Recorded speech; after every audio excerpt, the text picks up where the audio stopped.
Welcome to the program. The government's Operation Usalama Watch that has been carried out in Nairobi's Eastleigh took a new turn Monday night as it extended into Nairobi's South Sea estate.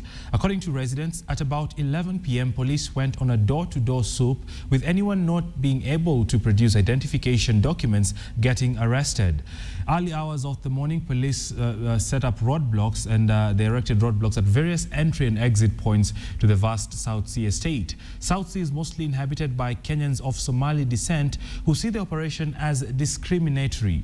Many residents took to social media to express their displeasure. KTN's attempt to speak to police spokesperson Zipporah Mboroki was, however, unsuccessful.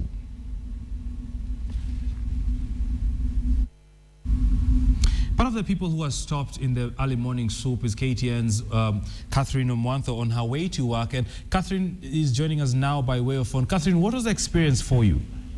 It was around 4:30 this morning when I live in Nairobi West, so the road that goes from Nairobi West to Mombasa Road, just outside the mosque there was a roadblock. So 4:30, this officer comes up to me and asks me, where am I going? What am I doing? Is there a possibility that I could be carrying something illegal in my car? And then he proceeded to check, you know, all parts of my car, from the back seat to the boot to the front seat. I had to turn on my lights. And then he came round and asked for my driver's license. He did not, however, ask me for my ID. What I do know is the previous night, a friend of mine was also caught up in the exact same roadblock. He was asked to come out of the vehicle. His vehicle was thoroughly searched, and he was asked for an identification card, but he said he didn't have an identification card. He had his driver's license. Then he was let off with a warning and told that, you know, next time do carry your national ID card. So Catherine, is that a roadblock that is always there, or it had been erected due to this special soup in South Sea? This is a roadblock that was erected just especially for the soup, but it's also a roadblock that is common when it comes to alcohol blow. It's a very common roadblock when they're looking for drunk drivers, but I've never seen it for any other reason. Those are the two major reasons this roadblock is existing. All right, Catherine Omwantho, many thanks, and do remember to carry your ID tomorrow. Right, we also asked our viewers what they thought about this particular operation on our social media handle at KTN Newsdesk, and we'll be sharing those views with you in the course of this live newscast. Away from matter security, Nairobi market operators and suppliers have held demonstrations to the Nairobi County Government offices to protest increment in the increment of fees. Now, the operators camped outside the county offices, claiming that the tax increment was too high and would leave most of the farmers with no meaningful profit.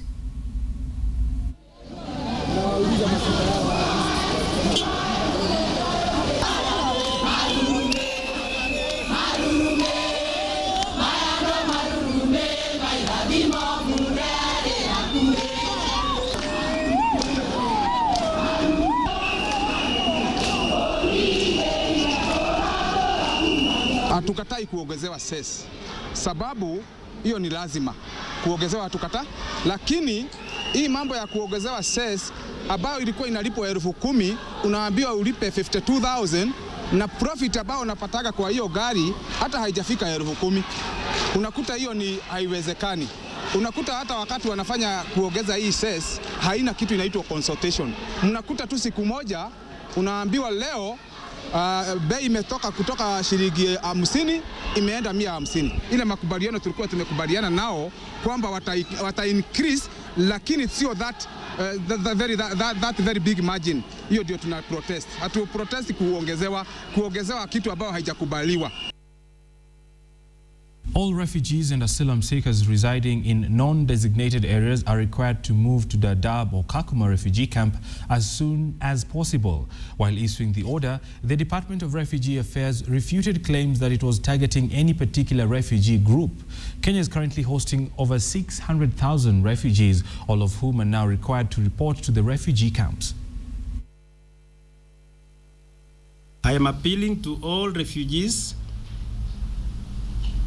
residing in undesignated areas to move to either Kakuma or Dadaab refugee camps as soon as possible.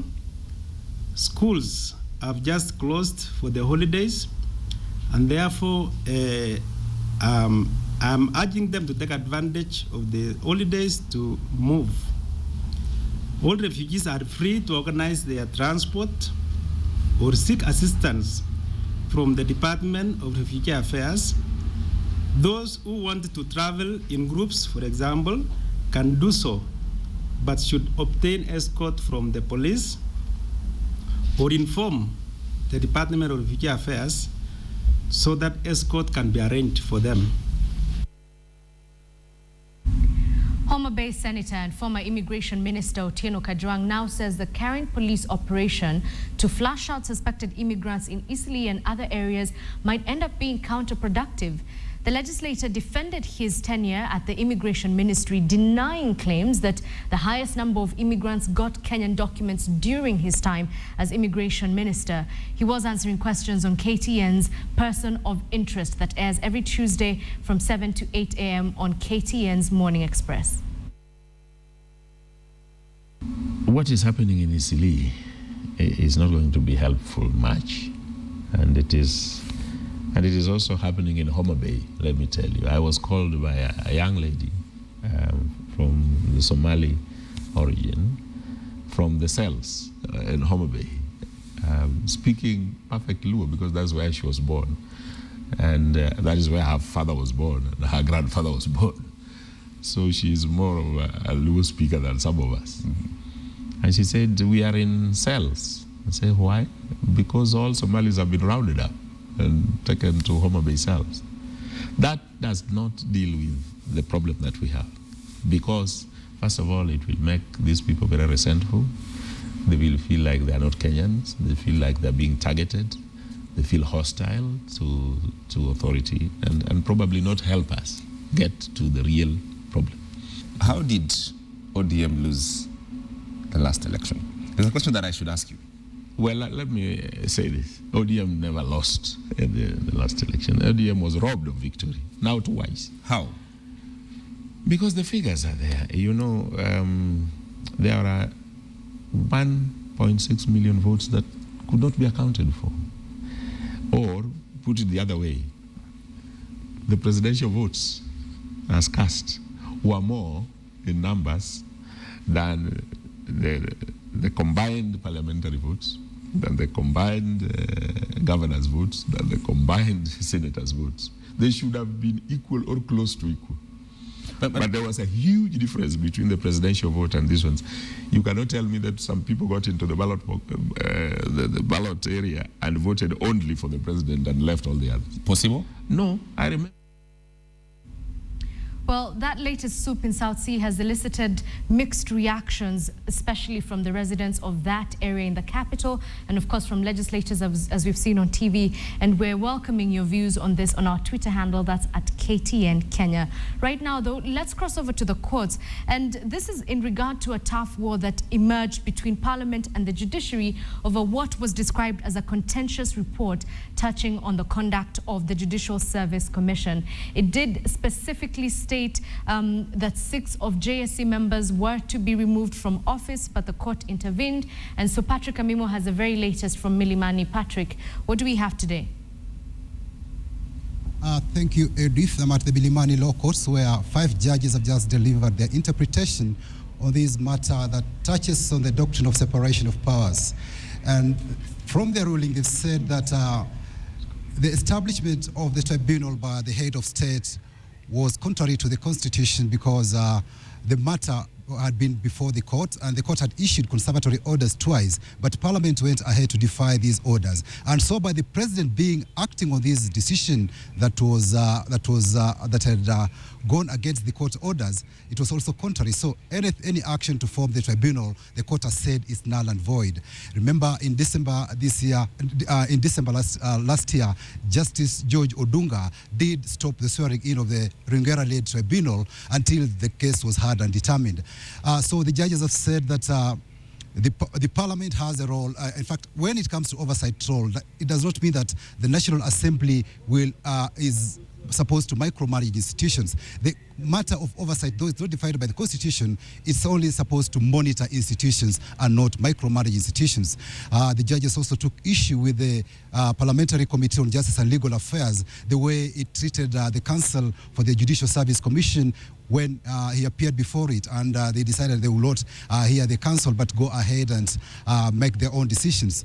So the judges have said that we are acting under a new constitutional dispensation, and both institutions must realize that this is a new dispensation order, and everything that is done must be in line with the new constitution. So they've said that the Ringera-led tribunal is null and void, and on the oversight role, they say that Parliament should not micromanage other institutions, though it has to play its oversight role of monitoring other institutions and ensuring that there is transparency in the institutions. It's also said that when it comes to court orders, they need to be respected, because it says that the judges have said that if court orders are not obeyed, then it would be very difficult for the public to obey court orders, and this might result into anarchy. So these were the ruling. Has been the ruling by the courts, and from here now, it's back to square one. Edith. Well, thank you very much, Patrick Amimo, our senior reporter, coming to us from the Milimani Law Courts. Of course, more details of this story will be coming to you in our subsequent bulletins at 7 and 9 p.m. Bonitunya. Right, let's talk matters conservation. And the Greenbelt movement has condemned what they allege is a plot by a private developer to grab Karura Forest. They claim that the private developer intends to put up a multi-billion-story building in the forest. The organization, which has been on the front line in conserving water catchment areas, is planning to go to court to stop the project. The legacy that she left behind, the hard work was done, and so for us is to ensure that we don't turn back the dial and we don't fall back. There's so much to be done that we don't have to go back to what was already done. But as Kenyans, really, and as the Greenbelt Movement and the Friends of Karura Forest, you heard the Greenbelt Movement is a board member and a trustee of the Friends of Karura. We ought to be very concerned when we start to see things being turned back, what we had already worked on. We're supposed to be moving to other things and not going back. So it is of concern. Over 100 internally displaced students have registered to join school in Naivasha's Mai Mahiu area. This after they received the news that 1.5 million shillings had been set aside to complete the construction of a secondary school to help them. Hundreds of youthful IDPs have over the 3 years not had access to schools since they were living too far from any school. While presenting the check to the school, Naivasha Member of Parliament John Kihagi said that delay in resettling IDPs was affecting access to their basic human rights like education and health. Right now, the thousands were displaced by the post-election violence. Tukaanza hii project ya shule na tutaisukuma. Tuko na miaka ingine 3 na nusu. Tutasukuma na yeye mpaka tumalize. Tuhakikishe kwamba hii shule iko na madarasa yanayostahili, iko na laboratories na iko na kila kitu ambacho kinastahili kwa shule. The Taita Taveta County Governor John Mtuta Mrutu has disagreed with members of the County Assembly, pushing to have him impeached out of service. He has dismissed a motion intended to impeach him for poor administration as governor. Kila kitu kina uzuri wake na madhara yake. Sasa kama watu wa county hii lazima tuangalie kwamba hivi sasa mfano ukitoa member of the county assembly sema umrecall, lazima tuelewe kwamba kwa zaidi ya miezi 6 kutakuwa hakuna mtu ambaye anafanya ile kazi ya MCA katika wadi ile. Vile vile tukitoa gavana, tukumbuke kati ya madhara ni kwamba kwa zaidi ya mwaka mmoja kutakuwa hakuna litakaoendelea, kwa sababu kutakuwa na mambo ya kwenda kotini, kutakuwa na mambo ya uchaguzi. Baada ya hapo lazima serikali zipangwe tena. Let's go to business now. And Pan Continental Oil and Gas says a well it has been drilling with its partners since January this year off the coast of Lamu is not commercially viable.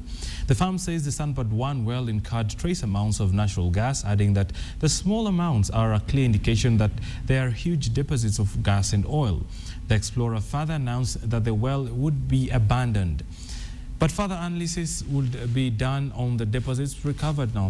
This comes after Energy Cabinet Secretary Davis Chirchir announced in mid-March that companies exploring in Lamu had encountered both gas and oil, cautioning that the find was not commercially viable, but assured that the area has potential for hydrocarbon.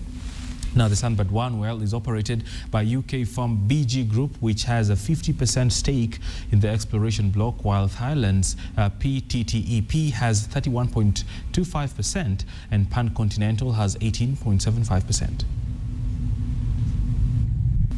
How sad. Let's now have a look at sports, though, and there's no time to rest for the 2014 London Marathon men's winner, Wilson Kipsang. Now, the world record holder, who jetted back to the country this morning, says he will be back to training for the Great Manchester 10-kilometer run as he waits on the next major city marathon. After invading the British capital last weekend, the flight carrying some of the London Marathon participants, including the Kenyan First Lady Mrs. Margaret Kenyatta and President Uhuru Kenyatta, touched down on Tuesday morning to a rousing national welcome. The international arrival area was, however, short of the usual fanfare that meets Kenyan athletics heroes returning from their international exploits. An intimate family members affair took center stage. Wilson Kipsang's kin from Iten turned up in their numbers to welcome the newly crowned London Marathon champion. The guys really gave me an opportunity to control the race. So when they gave me the opportunity to control the race, I had to really run my race, because according to how I planned, I saw that if the guys are going to run at a world record pace, then the only place to speed up was from 30 and the last 12 kilometers. For prayers of thanksgiving for what Kipsang refers to as a huge conquest in a race that had all the fastest marathoners on the starting lineup. Despite being the world marathon record holder, Kipsang admits that there was a lot of pressure before and during the race on Sunday, which made it unpredictable from the gun. Yeah, I think it wasn't easy, but there's a way I normally run, which it looks easy. But on my side, I really feel that I really feel the pain. Yeah. On the other side, world half marathon record holder Florence Kiplagat, who finished second behind Edna Kiplagat, believes it could have been a clean Kenyan sweep had Priska Cheptoo not gotten an injury. Don't finish every day, but you know, marathon is something different.